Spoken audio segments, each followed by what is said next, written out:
ইলিশ উৎসবে সুন্দরবন ভ্রমণ করতে চান? কিভাবে যাবেন, খরচ কত, কোথায় থাকবেন, কি খাবেন, সব কিছু জানতে গেলে আজকের এই ভিডিওটা আপনাদের জন্য। তো হ্যালো গাইস, আমি প্রিয়াঙ্কা। আপনারা সবাই কেমন আছেন? আমিও বেশ ভালোই আছি। আর আজ কিন্তু 3 দিন 2 রাত্রির যে সুন্দরবনের প্যাকেজটা রয়েছে তার প্রথম দিন। তো আমরা কিন্তু সকাল 5:30টার সময় উঠে ঝটপট রেডি হয়ে বেরিয়ে পড়ছিলাম। আর এই ঠিক যাওয়ার 2 সপ্তাহ আগে কিন্তু আমরা আমাদের টিকিট বুক করিয়েছিলাম লোকনাথ ট্রাভেল এজেন্সির সাথে কথা বলে।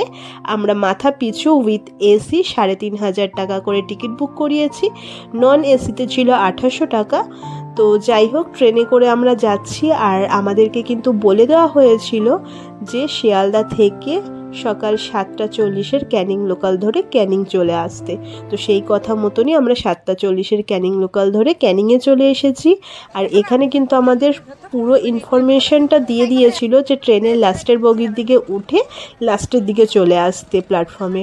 তো সেই কথা মতন আমরা চলে যাচ্ছি। আর এসে দেখছি এখানে কিন্তু সব এজেন্সির লোকেরা তাদের সাইনবোর্ড নিয়ে দাঁড়িয়েছিল। তো আমরা কিন্তু আমাদের ট্রাভেল এজেন্সির সাথে এখানে এসে দেখা করে নিয়েছি। আর তারা কিন্তু আমাদেরকে একটা জায়গায় দাঁড় করিয়ে দিয়েছে, কারণ এখন আসবে টোটো বা অটো, আর সেটাতে করেই আমাদের পিক আপ করা হবে। আর হ্যাঁ, একটা কথা বলে দিই, আমাদের কিন্তু শুধু ট্রেনের খরচটাই নিজেদের দিতে হয়েছে, আর বাকি এই টোটো বা এছাড়া খাওয়া থাকা সব কিছু কিন্তু আমাদের এই প্যাকেজের মধ্যেই ইনক্লুড আছে। তো আমরা ক্যানিং থেকে এখন 40 মিনিটের দূরত্বে, মানে সোনাখালি বলে একটা জায়গা রয়েছে, সেখানে চলে যাচ্ছি, কারণ সেখান থেকে আমাদের বোটটা কিন্তু ছাড়বে। তো সেখানেই যাওয়া যাক। আর হ্যাঁ, এছাড়া কিন্তু আমাদের ঘোরার সময় একটা জায়গা রয়েছে যেখানে 10 টাকা করে মাথা পিছু টিকিট রয়েছে, সেই টাকাটা নিতে হয়েছে। আদারওয়াইজ কিন্তু কোনো কিছু আমাদের নিতে লাগছে না। তো আমরা মিনিমাম 14 জন মিলে এসেছিলাম একটা টিম বানিয়ে। আর ট্রাভেল এজেন্সির আন্ডারে তো অনেকগুলো বোট রয়েছে, তো তার মধ্যে আমাদের যেই বোটটা, সেই বোটটা অনেকটা সামনের দিকে, তো সেই দিকেই চলে আছি। আর আমাদের বোটের নাম ছিল পরশমণি। তো এখন সেই দিকেই যাওয়া যাক। তো যে বোটে ওঠার আগে ভাইয়ের টুথব্রাশ নেওয়ার ছিল, সেটাই নিয়ে এখন আমরা উঠে পড়বো আমাদের বোটে। আর এই যে সামনে যে রেড টি শার্ট পরা দাদাটা দাঁড়িয়ে রয়েছে, এই বোটটাই কিন্তু আমরা উঠব। আর এই বোটের কিন্তু সমস্ত দাদাদের ব্যবহার বেশ ভালো ছিল। তো বোটে উঠে নেওয়ার পরে আমরা কিন্তু আমাদের ব্যাগপত্রগুলো আগে রেখে নেব। তো তার জন্য আমাদের কিন্তু এই বোটের নিচে যেতে হবে। তো এখানেই যাওয়া যাক। তো নিচে ঢুকে তো আমি অবাক, মানে এত সুন্দর খাট সিস্টেম করা রয়েছে, মানে যাতে সবাই রেস্ট করতে পারে। এছাড়া কিন্তু 2টো ক্লিন বাথরুম রয়েছে, একটা চেঞ্জিং রুম রয়েছে। আর যেই জায়গাটায় রান্না হচ্ছে সেই জায়গাটাও কিন্তু বেশ ভালো ছিল। তো যাই হোক, চেঞ্জ করে তারপর কিন্তু আমরা চলে আসলাম ওপরে। আর এরই মধ্যে কিন্তু বোটটাও ছেড়ে দিয়েছে। আর বোট ছাড়ার সাথে সাথে কিন্তু আমাদের ব্রেকফাস্ট দেওয়া শুরু করে দিয়েছে। আর আমাদের ফার্স্ট ডের ব্রেকফাস্ট ছিল লুচি, আলুর দম, আর তার সাথে মিষ্টি। তো সেটাই নেওয়া যাক। আর সত্যি কথা বলতে খাবারের টেস্ট নিয়ে তো কোনো কথা হবে না, কারণ খাবারগুলো কিন্তু বেশ সুস্বাদু ছিল। রান্নাটা খুবই ভালো হয়েছিল, না বেশি রিচ হয়েছিল আর না লাইট হয়েছিল। তো আমরা খাবারটাকে বেশ এনজয় করছিলাম। আর একটা কথা বলে দিই, আমাদের কিন্তু সঙ্গে করে 2টো আধার কার্ডের জেরক্স কপি আনতে হয়েছে। মানে একটা আমরা এই বোটের মধ্যে দেব, আর একটা আমরা যেই হোটেলে থাকবো সেখানে আমাদের জমা করতে হবে।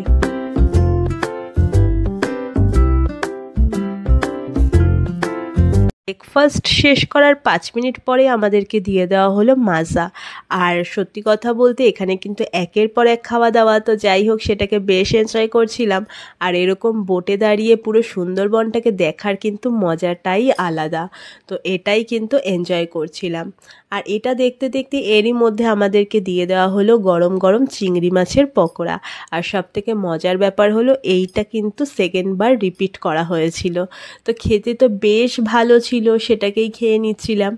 আর তারপর কিন্তু আবারও দেখতে দেখতে আমরা চলে আসলাম আমাদের ফার্স্ট স্টপেজে, যেখানে আমরা নামবো, মানে নেমে যেই জায়গাটা আমরা দেখব। এটা হচ্ছে গোসাবা, মানে এখানে আছে রবীন্দ্রনাথ ঠাকুরের বেকন বাংলো। আর আমি আপনাদেরকে বলেছিলাম না যে একটা জায়গায় ঘোরার জন্য আমাদের মাথাপিছু 10 টাকা করে লাগবে, এটাই হলো সেই জায়গা। মানে এই বাংলোতে ঢোকার জন্য আমাদেরকে 10 টাকা করে মাথাপিছু টিকিট কাটতে হবে। তো যাই হোক, যাওয়া যাক। আর বোটে নামার পর আমাদেরকে কিন্তু বলে দিয়েছিল যে 20 মিনিটের মতন ঘুরে আবারও ঠিক এই বোটের এখানেই চলে আসতে। তো আমরা সেই কথা মতন নেমে পড়েছি।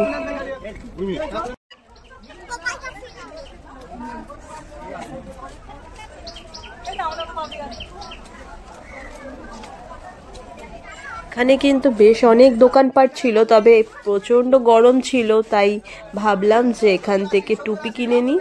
তো এখানে টুপি বিক্রি হচ্ছিল, তো সেখান থেকে একটা টুপি কিনে নিলাম। আর এই হলো, এই টুপিটাই ঠিক আমি কিনে নিয়েছি আর সেটাও পরে নিলাম। আর এই যে এখান থেকে আমরা নিয়ে নিচ্ছি টিকিট। তো এই টিকিটগুলোর দামই মাত্র 10 টাকা করে মাথাপিছু ছিল। তো সেটাই নিয়ে নিলাম। আর তারপর ভেতরে ঢোকা যাক। তো ভেতরে ঢোকার পর তো এমনি বেশ ভালো সাজানো গোছানো ছিল, তবে বাংলো বাড়ির মতো বেশ বড়সড় কোনো বাড়ি কিন্তু এখানে নেই।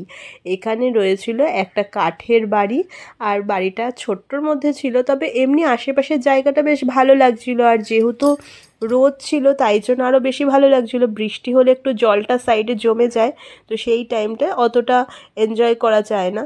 তবে যাই হোক, বিশ্বকবি রবীন্দ্রনাথ ঠাকুরের মেমোরিজ বলে কথা, সেটা তো অবশ্যই আমাদের কাছে অতুলনীয়। তো যাই হোক, আমি একটু ভেতরটা দেখার চেষ্টা করছিলাম। আর সত্যি কথা বলতে ভেতরে কিন্তু কিছুই ছিল না, জাস্ট কাঠের এই বাড়িটার ভেতরটা একেবারেই ফাঁকা ছিল। তো সেটাই দেখে নিলাম। আর তারপর কিন্তু আমরা 20 মিনিট পর আবারও আমাদের বোটে উঠে যাচ্ছি। এই যে এটা হলো আমাদের পুরো টিম, তবুও কেউ কেউ মিসিং রয়েছে, সামনের দিকে রয়েছে। তো যাই হোক, আমরা সবাই মিলে কিন্তু আড্ডা দিতে বসে পড়েছি। আর বাইরের দৃশ্যটা জাস্ট অসাধারণ, সেটাই দেখছিলাম। আর এই হচ্ছে ম্যানগ্রোভ গাছ, যেটা সারা সুন্দরবন জুড়ে রয়েছে। আর তারপর কিন্তু আমরা শুরু করে দিয়েছি আমাদের গান বাজনা, মানে গানের লড়াই করছিলাম। আমাদের তো এইসব ইয়ার্কি ফাজলামি লেগেই রয়েছে।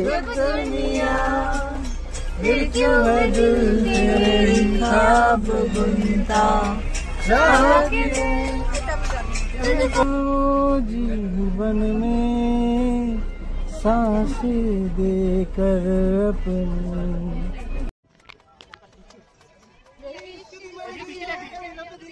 কিছুক্ষণ সময় আমরা এরকম গান বাজনা ইয়ার্কি ফাজলামি করেই কাটালাম। আর তারপর দেখুন, এই দিকটায় এত বৃষ্টি আর এই দিকটা এত শুকনো, কি মজার ব্যাপার তাই না বলুন।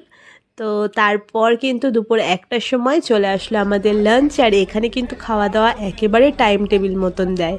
তো প্রথমেই আমাদেরকে প্লেট আর লেবু দিয়েছিল, আর তারপর দিয়ে দিচ্ছে গরম গরম ভাত। আর এর সাথে কিন্তু অনেক মেনু ছিল। তো ফার্স্টেই ভাতের সাথে ছিল ডাল, তো দিয়ে দেওয়া হলো ডাল, আর তার সাথে ছিল আলু ভাজা। তো ডাল দিয়ে মেখে আলু ভাজা দিয়ে জাস্ট ধরে ধরে খেলাম। আর রান্না তো আমি আগেই বলেছি বেশ টেস্টি রান্না, সব কটা রান্নাই খেতে খুব ভালো ছিল। আর এটা খেতে খেতেই দিয়ে দেওয়া হলো আমাদেরকে ইলিশ মাছের মাথা দিয়ে কচুর শাক। তো এটাও খেতে বেশ টেস্টি হয়েছিল। আর তারপর এটা খেতে খেতে চলে আসলো আমার ফেভারেট বাগদা চিংড়ির মালাইকারি। আর আমার কিন্তু চিংড়ি মাছ খেতে ভীষণ ভালো লাগে, তো সেটাই খেয়ে নিচ্ছিলাম, জাস্ট ইয়াম্মি। তো যাই হোক, চিংড়ি মাছ খাওয়ার পর আমাদের কিন্তু স্পেশাল ডিশ রয়েছে, যেটা এই ট্যুরের স্পেশাল, সেটা হচ্ছে ইলিশ। তো দিয়ে দেওয়া হলো সর্ষে ইলিশ। তো তারপর ছিল চাটনি পাঁপড়, সেটা ভিডিও নেওয়া হয়নি। আর তারপর কিন্তু আমাদের দিয়ে দেওয়া হয়েছিল ফল। তো সেটা খেতে খেতে এই যে দেখুন, এই জায়গাটায় যে তার মানে যে নেট দিয়ে গার্ড করা রয়েছে, তার ওই পাশে কিন্তু বাঘ থাকে। তো যাই হোক, সৌভাগ্য থাকলে বাঘ দেখা যাবে। তো যাই হোক, এই কপাল আর ছিল না, তাই আর বাঘ দেখতে পারলাম না। তারপর কিন্তু আমরা চলে আসছি নেক্সট ডেস্টিনেশন, যেখানে আমরা নাইট স্টে করব। তো এই জায়গাটার নাম হলো পাখিরালয়। তো এখানেই আমরা নেমে পড়েছি। আর এখানে দেখুন কত কত কাঁকড়া দেখবেন। আর কাঁকড়াগুলো কিন্তু একদম আলাদা ধরনের, মানে কাঁকড়াগুলোর একটা হাত বড় আর একটা হাত ছোট। এখানে কিন্তু প্রচুর লাল লাল কাঁকড়া রয়েছে। তো যাই হোক, এইসব দেখে ঠেকে আমরা কিন্তু চলে যাচ্ছি আমাদের হোটেলের দিকে। আর এই জায়গাটা কিন্তু বেশ সুন্দর। এটা কিন্তু মানে ক্যানিং থেকে ঘুরতে ঘুরতে আমরা যে পাখিরালয়ে আসলাম, এই ডিস্টেন্সটা কিন্তু অনেক বেশি, মানে পুরো একটা দিন পার হয়ে গেল আমাদের আস্তে আস্তে। এখন বাজে বিকেল 4টে, তো এখানে আসলাম। তো যাই হোক, এই জায়গাটাও বেশ সুন্দর। আর এই যে এই রাস্তাটা দিয়ে ঢুকেই কিন্তু আমাদের হোটেলটা। আর দেখুন জায়গাটা কত সুন্দর, তাই না?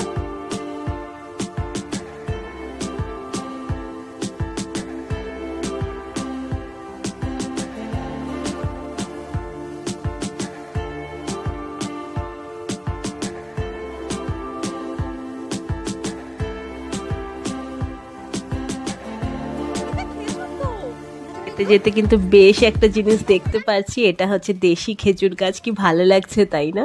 তো যাই হোক, এইটা দেখতে দেখতে এবার আমরা চলে যাচ্ছি একেবারে হোটেলের দিকে। আর এই যে এই হোটেলটাতেই কিন্তু আমরা থাকবো। তো কি সুন্দর না জায়গাটা। তো ঢোকা যাক ভেতরে।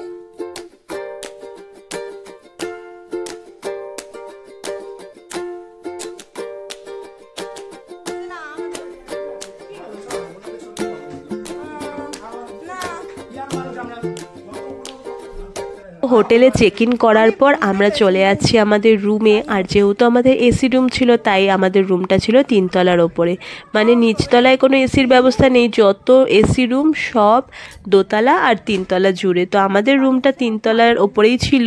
তো যাই হোক, ঢোকা যাক। আর ভেতরে ঢুকে দেখছি আমাদের এরকম 2টো বেড রয়েছে। তো রুমটা বেশ ভালোই ছিল, খারাপ না। তো তারপর বেশ কিছুক্ষণ রেস্ট করে আবারও রেডি হয়ে আমরা বেরিয়ে পড়ছিলাম। আর এখন কিন্তু সন্ধে হয়ে গেছে। আর এখন আমাদেরকে দিয়ে দেবে টিফিন, আর তার সাথে চা বা কফি। আর তার সাথে রয়েছে ঝুমুর নাচ, মানে এখানকার আদিবাসী নৃত্য। আর এই দিকে দেখুন আমার দিদির ছেলে এই বিড়ালটাকে নিয়ে দেখুন কি করছে। আমাদের কিন্তু এখন এই টিফিনে রয়েছে চাউমিন, তো সেটাই আমরা নিয়ে নিচ্ছিলাম। আর আমার আবার এই চাউমিনের ওপরে একটু টমেটো কেচাপ দিলে বেশ ভালোই লাগে, তাই দাদাকে বললাম যে দাদা আমায় ওপর থেকে একটু টমেটো কেচাপ দিয়ে দাও। তো চাউমিনের ওপর থেকে টমেটো কেচাপ দিয়ে দিচ্ছিলো। আর তারপর কিন্তু আমরা সেটা খেতে খেতে এদিকে আদিবাসী নৃত্য দেখার জন্য রেডি হয়ে গেছিলাম। আর এখানে কিন্তু এখন ঝুমুর নাচ জাস্ট শুরু করে দিচ্ছে, তো সেটাই দেখছিলাম।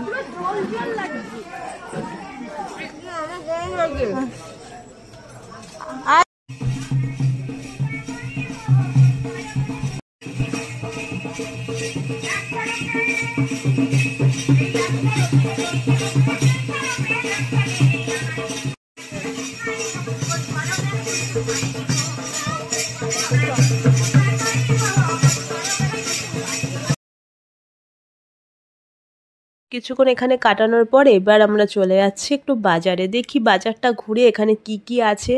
তো যদি কিছু কেনার হয় কিনবো, আর যদি নাও কেনার হয় দেখবো। বেশ ভালোই লাগে বাজার ঘুরতে। আর বাইরেটাও কিন্তু বেশ ভালোই লাগছে, তাই না?